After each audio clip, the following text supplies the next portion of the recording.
Councilman Hinds. Thank you, Madam Vice Chair. Alexis Bounds. I want to talk for a minute about Alexis Bounds. As you may have heard, yet another cyclist was hit and killed when, according to reports, the driver of a dump truck failed to yield to a cyclist in a bike lane. The driver was cited with careless driving resulting in death. The cyclist was named Alexis Bounds. This occurred in a section of the city that has already been identified as for a high comfort bike lane, and the reason it was identified was because of how busy it was and its history of crashes. The section of the city is just a few feet from Denver's District 10, but I don't want to step on toes by weighing in on an area that's outside of mine, so I just want to say that we're considering new bike lanes all over the city, including in Denver's Perfect 10. Denver, we all need the freedom to get from A to B, and we should all feel safe while getting there. It's up to all of us to ensure that our streets are safe for everyone, regardless how they choose to get there. That's what we do as a city. We provide safety to everyone, particularly on the streets and sidewalks that we all own. Lately, I've heard some people express that when they want parking on the street, it's because their car doesn't fit into the garage or because they have too many cars. For those who want to park their cars on the street, I want to offer you this thought, that the best way for you to preserve your street parking is to allow people to feel safe in alternatives to cars. What do I mean? Well, Denver's expecting an additional 200,000 people to move to this city here in the city of Denver by 2040. If we don't provide people with viable car alternatives, then of course, those 200,000 people will bring all their cars. That means that street parking will get a lot more scarce, and you'll have to fight against an additional 200,000 people's cars parking on the street. So the best way for you to protect your on-street parking is to get those who are willing to adopt non-car transit to give up their cars. We can do that by giving people a safe, reliable network for those who don't use cars.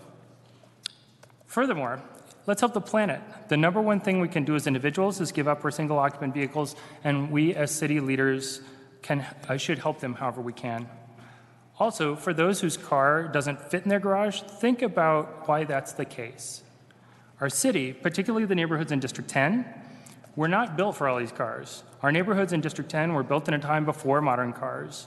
That we have adapted to accept all these cars is a symbol of changing times. Bike lanes are another symbol of changing times, and we as a city will continue to grow and change with these times as we embrace Denver's exciting future. Bikes are coming, and those who ride bikes should feel safe. Finally, my heartfelt sympathy goes out to the friends and family of Alexis Bounds. Thank you. Thank you, Councilman Hinds. Councilman Cashman? Yes, thank you, Madam President Pro Tem. Thank you, Councilman, for bringing that topic up. The accident in question did happen in my district, just on the boundary right across from District 7, across Downing Street.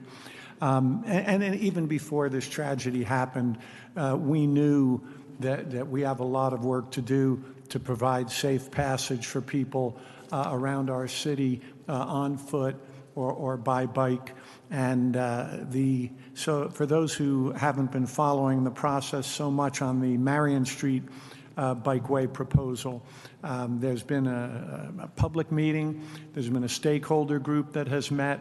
The Department of Public Works has been working with Parks and Rec and checked in with the Preservation Commission.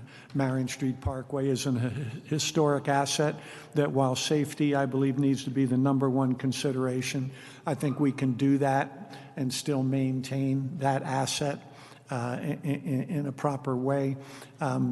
Later this summer, there'll be another public meeting to look at the preferred alternative that Public Works is putting together for safe passage for cyclists and pedestrians and autos on that stretch of road from Bayard Avenue to Virginia Avenue at the north end of Washington Park. The accident in question that resulted in the fatality recently happened at an intersection. The examination that Public Works is undergoing is going way past just putting paint or some diverters on the street to direct traffic. They're looking at the intersections already. The intersection at Virginia Avenue has been problematic for decades and is finally getting the attention it deserves. And I'm sure equal attention will be given to all the intersections along the way. So again, thank you, Councilman Hinds, for bringing this up. I as well offer my condolences to the friends and family and to all of us for losing another citizen far too soon. Thank you, Madam President. Thank you, Councilman Cashman, and I share my just the sadness around another life lost on our streets, and that we need to continue to prioritize this. And thank you for representing the person who lost their life and bringing that forward. And we have to keep a shining light on this to make sure that we don't let it happen again. So thank you, both of you council members, for mentioning that.